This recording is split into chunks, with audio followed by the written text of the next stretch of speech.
without stopping for anywhere up to 100 years or more. It is the human heart.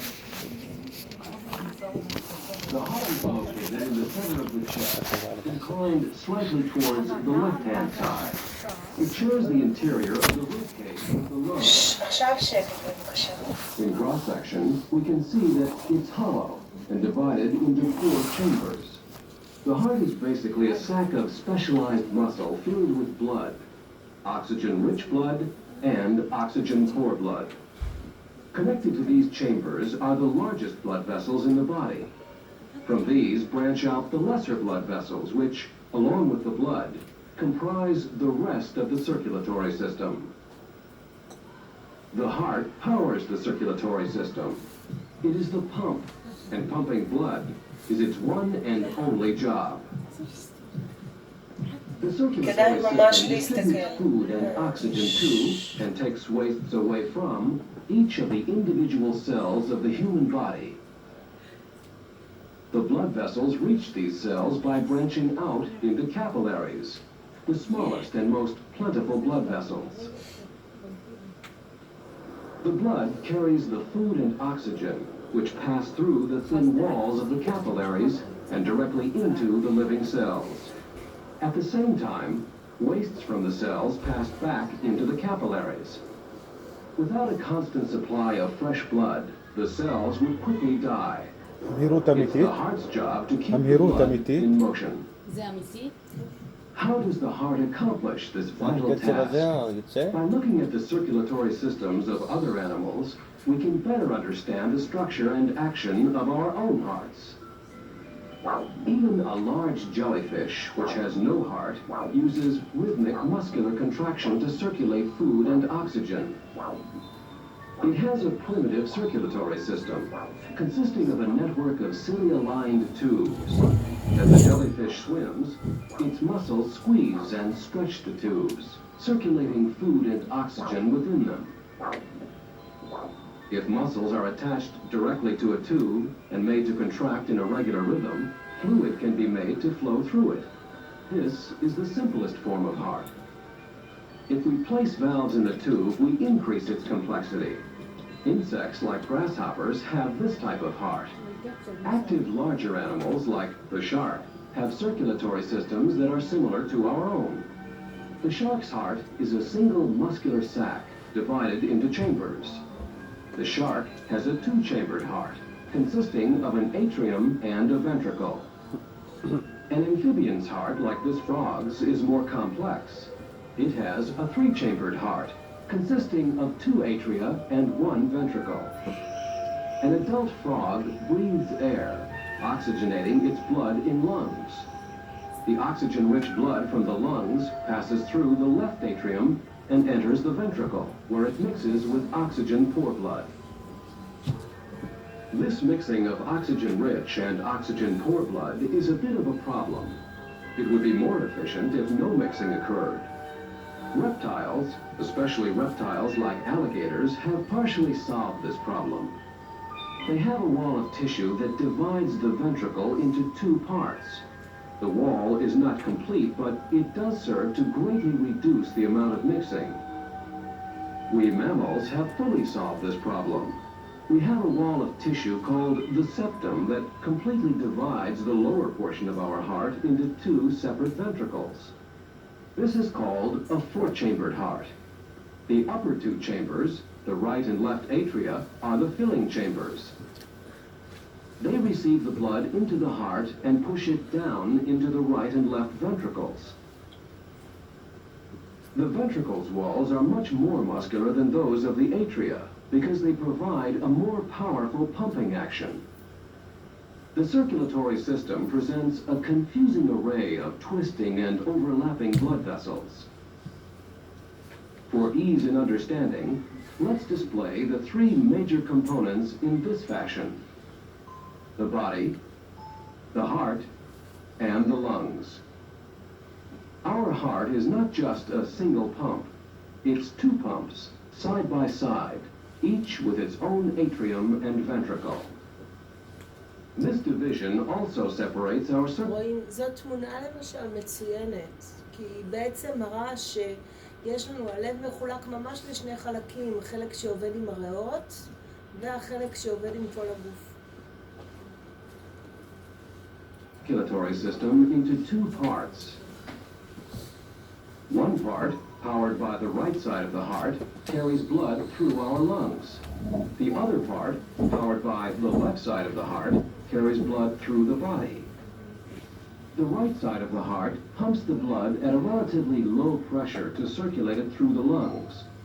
But if the left side of the heart pushed at the same pressure, it would not be enough force to circulate the blood efficiently through our bodies. It would be difficult to walk or even stand because our muscles wouldn't receive enough oxygen and nutrients. We'd have to be more like a reptile and have a low-slung posture and a more sedentary lifestyle. Mammals require a much higher blood pressure than reptiles do. Our upright posture makes this even more important. It takes a lot of force to push blood up against gravity. Other mammals need even higher pressure. The giraffe's heart has to pump blood straight up for 6 feet to reach the level of its brain. To handle this greater workload, the walls of the left ventricle have much more muscle than those of the right ventricle. The blood pressure that the left ventricle can deliver is 5 times higher than the right. The pressure difference is so great that if the lungs were subjected to the same blood pressure that the body receives, they would be destroyed. These, then, are the two great advantages of the four-chambered heart. 1. Oxygen-rich and oxygen-poor blood are kept separate. 2. Blood pressure in the body can be much greater than blood pressure in the lungs. Let's follow the pathway of the blood through our circulatory system, identifying the major blood vessels connected to the heart. Let's start in the right atrium. Here, the oxygen-poor blood is pushed into the right ventricle. It's then pumped out of the heart into a short, thick artery called the pulmonary trunk, which branches into the two pulmonary arteries. The right pulmonary artery carries blood to our right lung. The left pulmonary artery carries blood to our left lung. Inside the lungs, the arteries branch out, ultimately leading the blood through capillaries. Here the blood picks up its cargo of oxygen. The capillaries then join into veins. Finally, the oxygen-rich blood exits the lungs in the right and left pulmonary veins. There are 4 of them, 2 from each lung. These 4 pulmonary veins connect to the left atrium, which pushes the blood into the left ventricle. The left ventricle pumps the blood out into the aorta.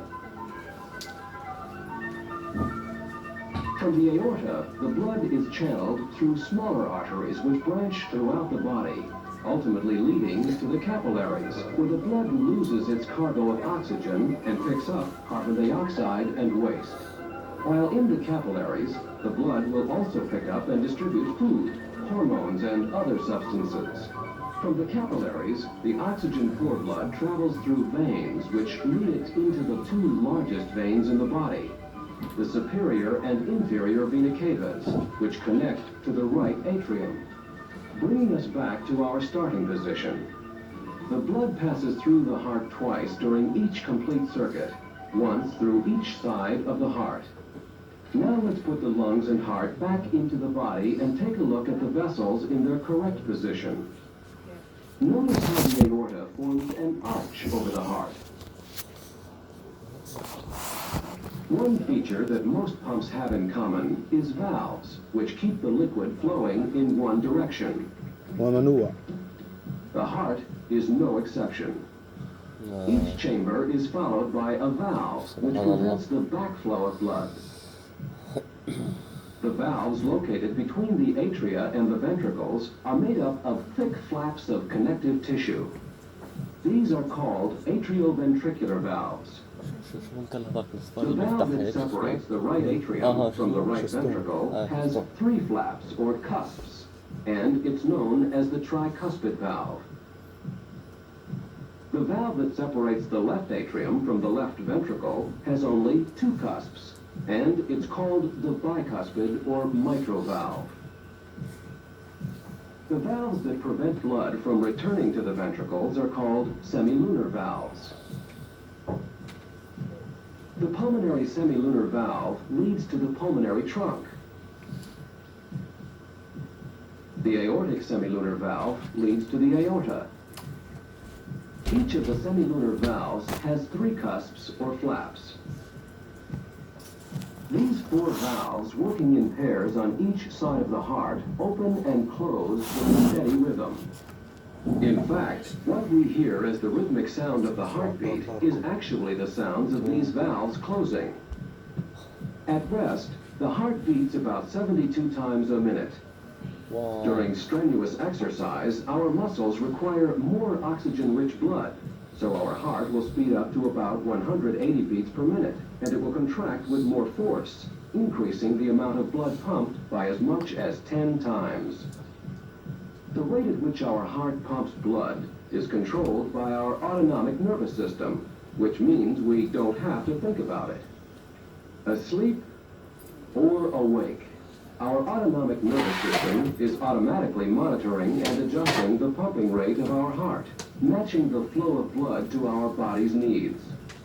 Emotional stress can speed up the heart rate by sending out a warning to the autonomic nervous system. The anxiety we might feel about the big race will speed up the heart's pumping long before the race begins. Fear and anger are other strong emotions that can trigger an increased heart rate, as will strong emotions of the romantic sort.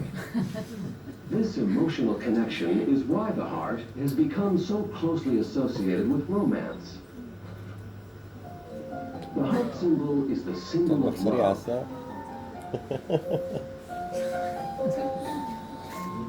On Valentine's Day, we give each other cardboard hearts. Valentine's cards as an expression of caring and affection. Our hearts are said to fly like birds with joy, to flutter, to yearn for a loved one. We lose our hearts to others. Also, our hearts are said to stop with sudden surprise, or to break, and grow heavy with grief. We have seen that emotional stress can slow down or speed up our hearts, and that it does so because of the monitoring of the autonomic nervous system. But this isn't what makes the heart beat. In fact, when disconnected, the heart will continue to beat along by itself, setting its own pace. It's the muscle of the heart, called cardiac muscle, that makes the heart beat, and it's different from any other muscle found in the body. We can see how the arrangement and structure of cardiac muscle cells differ from the other two types of muscle cells, smooth muscle and skeletal muscle. Both smooth and skeletal muscle cells will contract only when our nervous system commands them to. Only cardiac muscle cells can contract on their own. They have the ability to start and transmit their own electrical impulses to contract. Each individual cardiac muscle cell has this ability, but they don't all contract independently. They obey the dominant electrical impulse. מי האות החשמלי השליט? האות החשמלי ששולט, מי זה? אסי, כן. The whole mass of cells contracts when the impulse passes through. Some cardiac muscle cells can generate and carry electricity better than others. They initiate and channel the dominant electrical impulse. They form a kind of electrical wiring pattern throughout the cardiac muscle. The largest concentration of these specialized cells is located in the right atrium. It's called the pacemaker. It acts like a spark plug in each heartbeat, stimulating the muscles in the atria to contract, and setting off a second concentration of cells which stimulates the ventricles to contract. The electrical impulses from your heart can be detected on your skin by sensitive electrodes. These tiny electrical impulses are transmitted to an electrocardiograph machine. כן. This man is undergoing a complete heart checkup. The doctor is evaluating how well his heart beats at rest and during exercise. He's been having chest pains, and he's afraid that he may soon have a heart attack. In the United States, over 4,000 people suffer heart attacks every day. It's the leading cause of death in the U.S. For this man, it needn't have been this way. In high school, he was active and had a strong, healthy heart. But at this time, he developed some bad habits. He began smoking cigarettes and drinking alcohol. His diet consisted of foods rich in sugar and fat. He didn't keep up a regular exercise program and let his body become overweight. Now, 30 years after high school, this man's heart is showing signs of giving out. Whenever it speeds up, he gets pains in his chest and must sit down and rest for a few minutes. His pain is caused by premature hardening of the arteries, arterial sclerosis. This is most dangerous in the coronary arteries, which branch off from the base of the aorta. The heart muscle depends on the constant supply of blood supplied by the coronary arteries. Over the years, the inner walls of these arteries have become coated with an excessive buildup of material called plaque. Now this artery is so narrow that even a tiny blood clot could obstruct it. If a blood clot were to get lodged, say, here, it would block the flow of blood to a large portion of the heart. Without fresh blood, that portion would die. This is a heart attack. As a portion of the heart begins to starve for fresh blood, the person first feels a vice-like pressure and pain in the chest, which often spreads to the arms, especially the left arm. This time, his chest pain will not go away when he rests. It continues to get worse. In a severe heart attack, the difference between life and death is often prompt medical care. The best chance is in a hospital. Unless the blood clot can be cleared away within the first 4 to 6 hours, the starving heart muscle will die. Most people who have survived heart attacks have experienced the death of some portion of their hearts. This portion will never contract again. The dead muscle is replaced by scar tissue. Often the scar tissue will interrupt the electrical pathways, causing an abnormal heartbeat. In that case, an artificial pacemaker, complete with batteries and electrodes, can be implanted, giving a timed electrical boost to the ailing heart. Heart surgery has become one of the most exciting areas in modern medicine. This is primarily due to the heart-lung machine.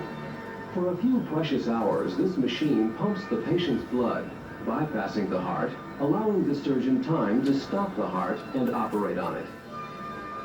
Since its introduction in 1953, the heart-lung machine has made possible all kinds of surgical procedures. A defective heart valve? Well, now we can cut it out and sew in a new artificial heart valve. A bad case of clogged up coronary arteries? Well, now we can take a vein from the patient's leg and sew it from the aorta to a coronary artery, bypassing the clogged up section. In cases where the patient's heart is in hopeless condition, the entire heart can be removed and replaced with a healthy heart from a person who has just died. For those too old or too ill for a heart transplant, there is the artificial heart. This is the Jarvik 7 model. It was first implanted in a patient in 1982. It represents the first attempt at a permanent artificial heart. Unfortunately, heart replacement surgery is far from being a complete cure. Patients who receive these procedures must be under continuous medication and medical supervision. That's why it's so important to take care of the heart you were born with. There is still no replacement that works as well and lets us live our lives with as much promise. The foods we eat, the ways we deal with stress, and the amount of physical exercise we get all affect the health of our heart. Its well-being, and therefore ours, depends on the quality of our lives.